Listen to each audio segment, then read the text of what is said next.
حضور نے کبھی نہ نہیں فرمایا، ہمیشہ عطا کرتے، اور اپنی امت کو بھی سبق دیا اس بات کا۔ حضور فرماتے ہیں بندہ دل کا غنی ہوتا ہے، اس کے مزاج میں وسعت ہونی چاہیے، طبعاً اسے سخاوت کرنی چاہیے۔ بڑی جلدی بڑی چیزوں کے بارے میں انکار کر دینا اور کسی بخیلی کا شکار ہونا یہ مومن کی شان نہیں ہے۔ پانچویں بات، بڑی اہم، بڑی بنیادی، بڑی ضروری بات، جو لوگ کہتے ہیں جی میں تو اپنے اوپر کنٹرول ہی نہیں کر پاتا، میں بڑا سخت ہوں، بعض لوگوں کے بارے میں پھر میں نے کوشش کی لیکن میں کر نہیں پایا، وہ ذرا غور کریں۔ یہ بھی مسلم شریف میں سیدہ طیبہ طاہرہ حضرت عائشہ صدیقہ رضی اللہ تعالیٰ عنہ کی روایت موجود ہے۔ ارشاد فرماتی ہیں نبی پاک علیہ الصلوۃ والسلام نے اللہ تعالیٰ کی راہ میں جہاد کے سوا کبھی کسی کو اپنے ہاتھ سے نہیں مارا، یہاں تک کہ ارشاد فرماتی ہے نہ کبھی کسی عورت پر ہاتھ اٹھایا، نہ کبھی کسی خادم کو مارا، کبھی نہیں مارا نبی پاک نے جہاد کے علاوہ کسی کو۔ میں عرض کروں گا وہ لوگ جو سمجھتے ہیں کہ ہر چیز کا انداز ڈنڈا ہے اور ہر جگہ ہمیں سختی ہی کرنی ہے، کبھی طلباء پر، کبھی خدام پر، کبھی غرباء پر، کبھی کسی پر، کبھی کسی محتاج پر، وہ غور کریں۔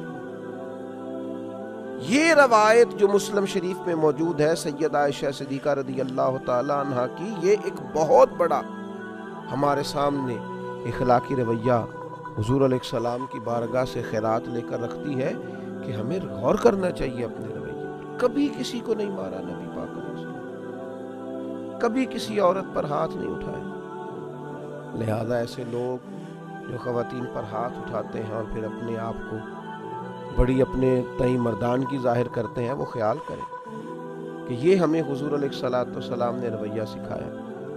پھر چھٹی بات، حضرت عائشہ صدیقہ رضی اللہ تعالی عنہا ارشاد فرماتی ہیں کہ نبی پاک صلی اللہ تعالی علیہ وآلہ وسلم کو اگر دو باتوں میں اختیار دیا جاتا تھا تو حضور آسان بات کو اختیار فرماتے تھے۔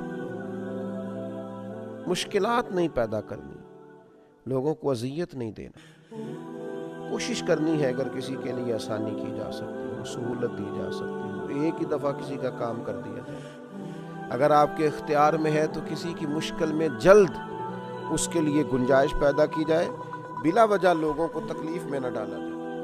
اور پھر ساتویں بات، اسی حدیث کا اگلا حصہ حضرت عائشہ صدیقہ رضی اللہ تعالیٰ عنہ فرماتی ہیں نبی پاک علیہ السلام نے اپنی ذات کے لیے کبھی کسی سے انتقام نہیں لیا۔ ہاں اگر کوئی اللہ کی حدود کی خلاف ورزی کرتا تھا تو آپ اللہ تعالیٰ کی رضا کے لیے اسے سزا دیتے، ذات کے لیے، ذات کے لیے۔ کتنے جھگڑے ہیں ہمارے جو صرف ذاتی ہیں، اور کتنی دور تک چلے گئے اور کتنی حدوں کو ہم نے کراس کر لیا۔ تو اپنی ذات کا بت نہ بنائے معاذ اللہ، اپنی ذات کے لیے حضور علیہ السلام نے کبھی کسی سے انتقام نہیں لیا۔ پھر آٹھویں بات، درگزر کرنے کا بڑا اہم پہلو تھا حضور کی مقدس زندگی میں۔ کفار مکہ نے کیا کچھ نہیں کیا،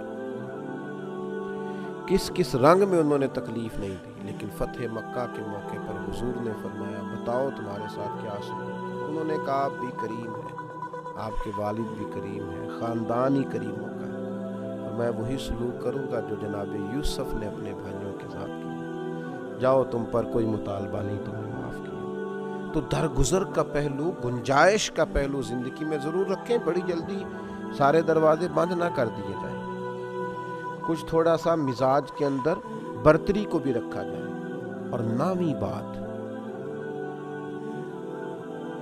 حضرت عائشہ صدیقہ رضی اللہ تعالی عنہا ارشاد فرماتی ہیں نبی پاک علیہ السلام کبھی وہ بات نہیں کرتے تھے جو حیا کے خلاف، نہ تبن نہ تکلفن،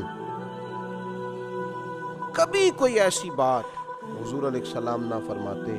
اور فرماتی ہیں حضور بازاروں میں شور نہیں کرتے تھے، نبی پاک برائی کا بدلہ کبھی برائی سے نہیں دیتے تھے بلکہ معاف کر دیتے، درگزر کرتے۔